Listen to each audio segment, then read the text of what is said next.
Hi everyone, welcome to my channel. Today I want to discuss with you something that I've noticed in the last few days, and I wanted to put some emphasis on it because I think that it is sort of kind of shifting the energy around as to what's going on in the world. Okay, first of all, I mentioned a few days ago during the meditations, I mentioned the Bruce Springsteen song, "The Streets of Minneapolis." A very heartrending song. And then I mentioned the monks who were doing the walk of peace from Texas to Washington D.C.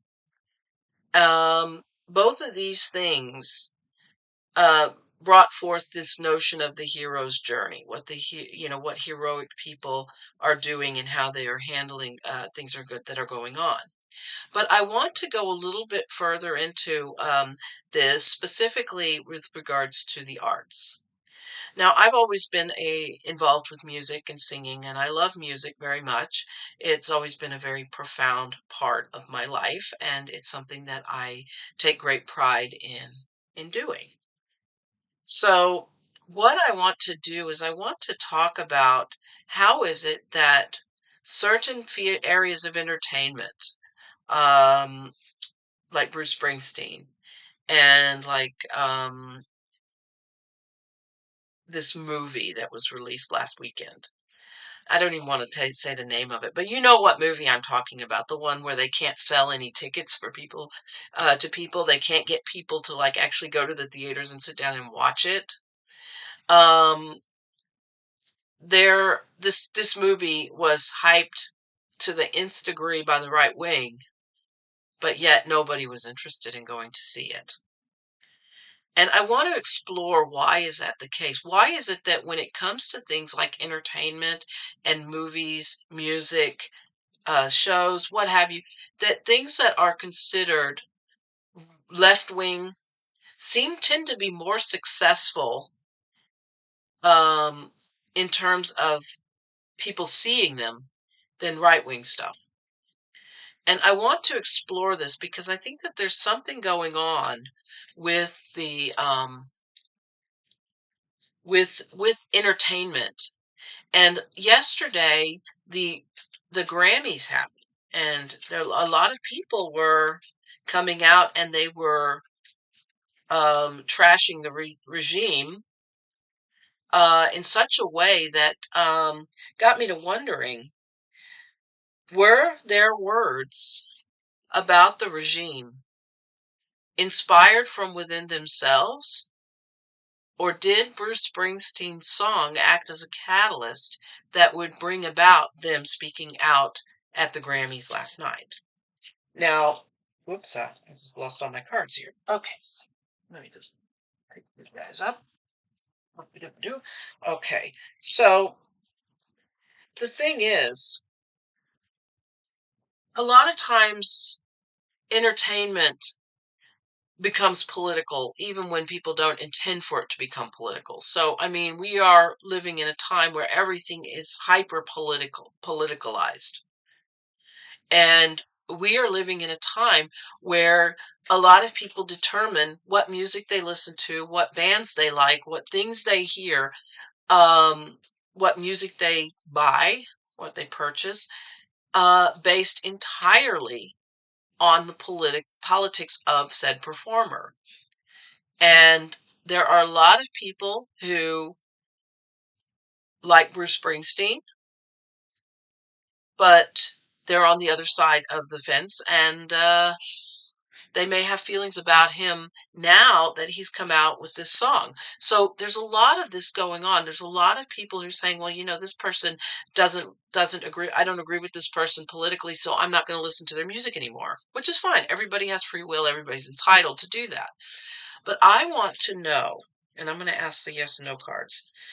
Were all the people that were speaking out um, against the regime in the U.S., were these people inspired because Bruce Springsteen spoke out? Were the people from the Grammys inspired because Bruce Springsteen catalyzed this shift of energy with regards to entertainment?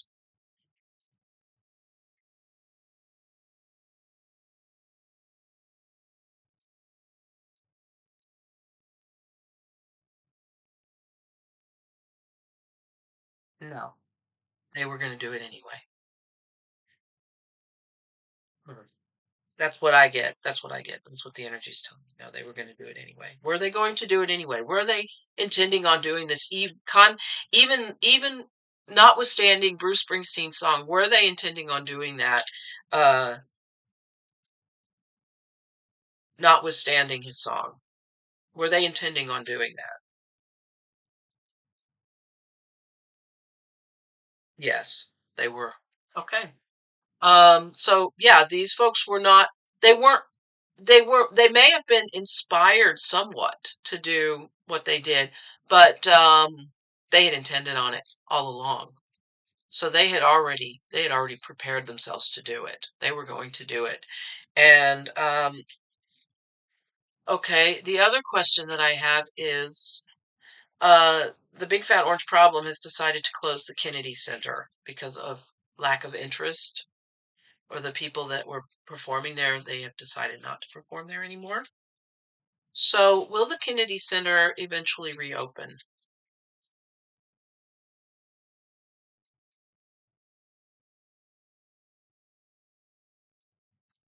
Ah, there I go again. Oh, next time I do yes and no cards, I'm not going to laminate them. But I did that because it was easier. So, Azo, will the Kennedy Center eventually reopen? No. Azo, he's destroyed it. He's destroyed it. Um, will it will it be reopened under new leadership? That's probably a better phrasing of the question. Will it be reopened under new leadership?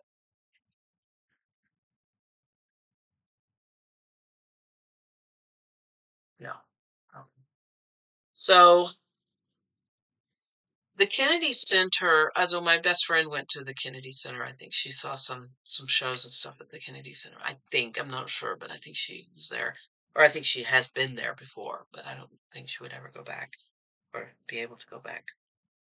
So the cards say that the Kennedy Center is basically no more. I would hope that it will be reopened eventually, maybe in he's closing it for 2 years. Um, but I don't know what's going to happen with that, and I don't even want to pull another card on it because I really don't know. So what I want to do is I want to pull some cards on the notion of entertainment, the notion of the things that we view as entertainment, as the things that um, can the things that entertain us, can the things like music and books and um, movies and shows and things like that, can they have an impact on our spiritual self? I mean, we are finding music as a comfort during these difficult times. So, what can you tell us about the idea or the notion of music, entertainment, music, shows? Um, is this helping us through all of the stuff that's going on with regards to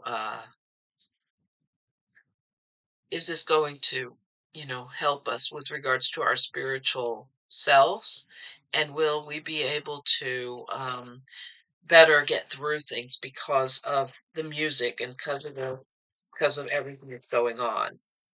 And I think that I just wanted, in general, a general read on music. I'm gonna use music because of Grammys and stuff like that, and what it is about music that brings us together. Um, but the other thing that I want to also do is I want to understand for more in a broader sense, why is it that certain things are a turnoff to us? Why are people just not interested in this movie? I mean, I'm not interested in it at all. I just have absolutely zero desire to sit for an hour and a half and look at this garbage. And why do I have such strong feelings about it? Why is it that that I'm feeling this extreme hostility towards this, but yet I can listen to Bad Bunny, or I can listen to Lady Gaga, or I can listen to some of these other artists who are, and Bruce Springsteen, who are really basically saying what they think. So I want to know, what is it about entertainment that become when it becomes politicized and stuff, what is it that we need to know about that? Good. So, and I get the King of Wands. Now, I know that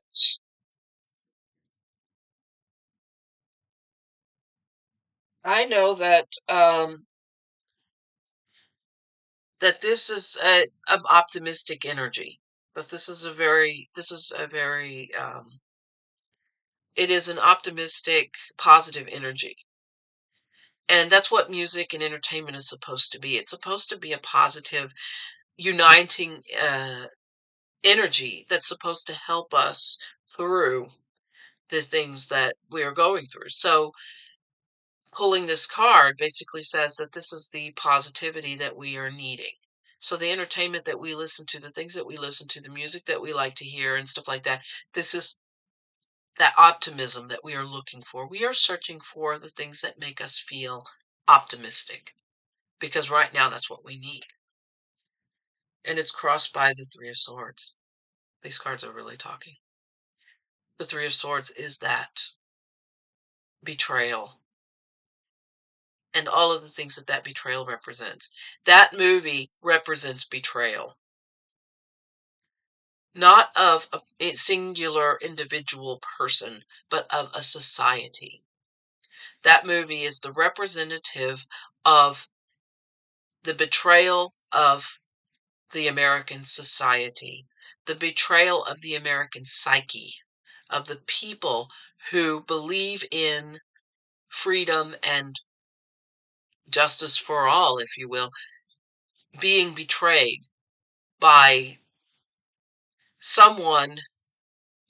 And I hate to say this because I'm a foreigner living in another country. So, betrayed by a foreigner who's living in America, who basically thinks that she's all that in a cup of tea, but really she's just an enabler to all the evil that is going on. And that's what people see. People do not see her as this. She's not Jacqueline Kennedy Onassis. She is not. She is the enabler of the abuse. She is the enabler of the pain, of the heartbreak, of all of the things that make us really, really angry. So that's what this is. This is the betrayal of that. So when we go in and we want to listen to music, we want to listen to something that's going to bring us optimism and happiness, joy, what have you. But when you so go to the theater and you see that movie listed, this is what you get. This is that betrayal. This is that feeling that you get about it. Oh, the underlying energy is the Four of Swords. This is the minor arcana death card. Okay, yeah, this is what, this is telling me actually what this is about this movie. This is not about the choice of entertainment that we have. This is about the movie. This is the DOA card that Sheila pulled and in Hogarth's live stream. This is that feeling of, oh my God, this is that movie is basically, it's, I just want to say bleeding money, if you will, because nobody likes it. In the immediate past, you have the Six of Cups. Well, this is about nostalgia. This is my guides are telling me that this is like looking back on people like Michael Moore, who have put out documentaries and have had very successful runs with them, and how they wish that they could go back, that they could do something like that that would bring this, this fame and this stuff to them. But the thing is, Michael Moore wasn't writing a documentary about himself. He was writing a documentary about society in the US. This movie is not about a societal problem. This is a movie about a spoiled, rotten, evil to the core individual who only thinks of herself. That's the difference. But at the same time, this person has seen how a documentary, when it's done right, is successful and brings people to think and gives them something to think about. Nobody wanted this documentary. Nobody wanted it. But she wanted it because it would take care of her, that little girl inside of her, probably, that is lonely, isolated, and heartbroken. In the immediate future, you have the star card. I have to cover it up. Star card. That is the light that's coming in from all different points. We're all, remember when I said we're all points of light and that we are coming together, we are bringing a larger light and we are bringing a larger light into the world. Well, that's what this is. Each individual is a light. We are each a light in the world and we are coming together. Um, Internally we have the emperor. Well, gee, look at this guy. Doesn't this look like the guy from that financed this whole movie? Kind of does, doesn't it? Yikes. But internally, that's what this is. Internally, that's what this is. This is the guy who is this is the guy that's kind of behind all of this. This isn't the big fat orange problem, but this is the other guy from the big old company that everybody buys packages from, that, whatever. But this is that guy. And he's put all this money into this. He's promoted this till the cows come home. He's put so much money into it. And you know what? My guides just told me that I just had a hit. They just told me, look at what happened in Texas. You can put so much money into something, but you will never be able to buy off the people.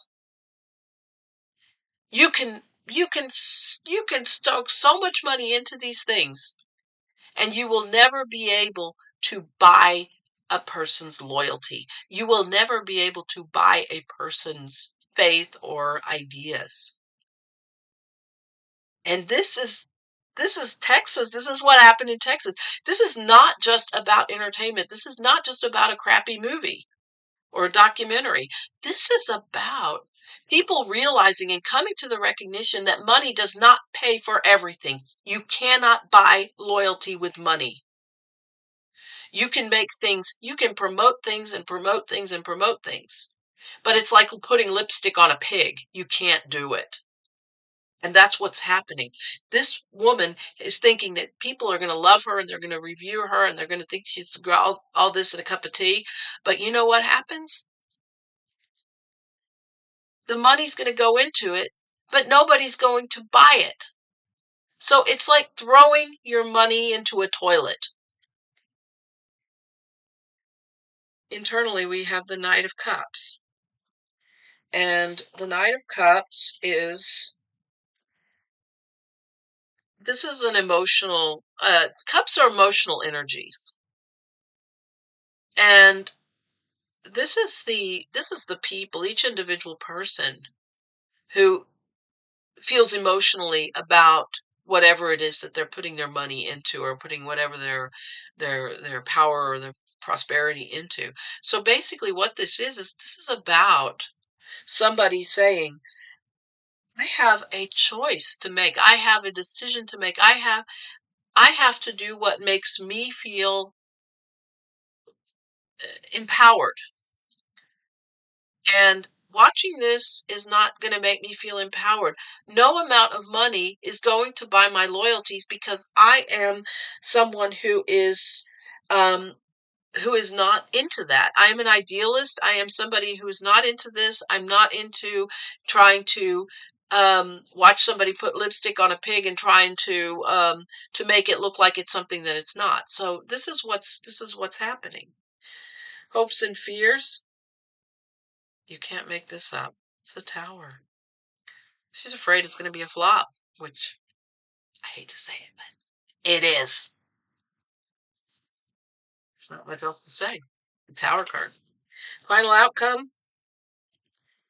Final outcome is the Seven of Wands.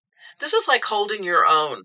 So she's trying to hold her own, and she's standing here, and all these wands are all of us, all the people that are mocking her, that are putting, the people who are writing the scathing reviews about her movie, and she's trying to defend her place. She's trying to defend where she's at, but there's so much scathing hostility towards her, and there's so much hatred towards this movie that she's not going to be able to make it through.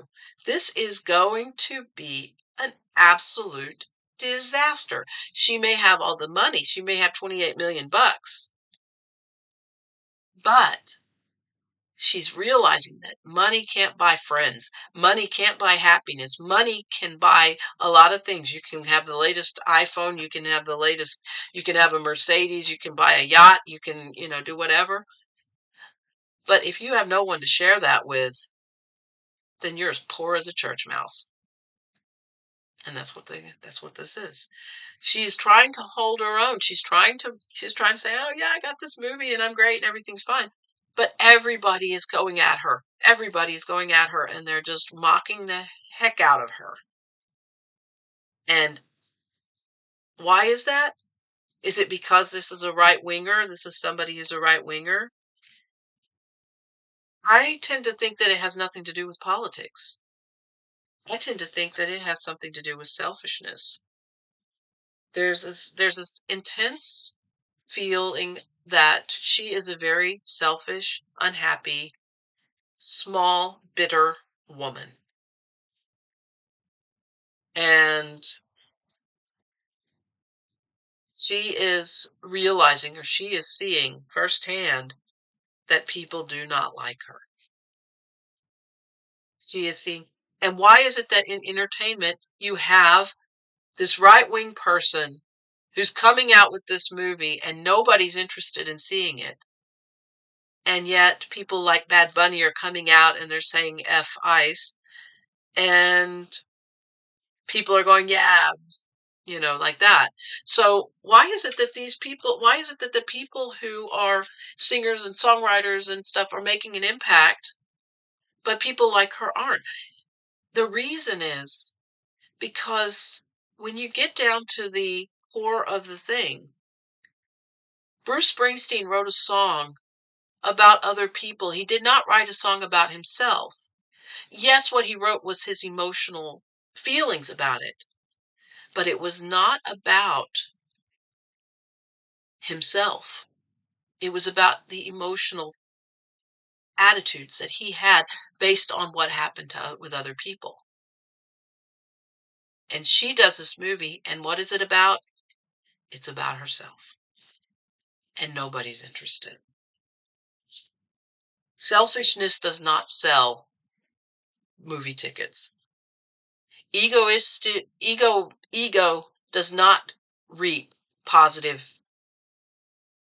uh, results.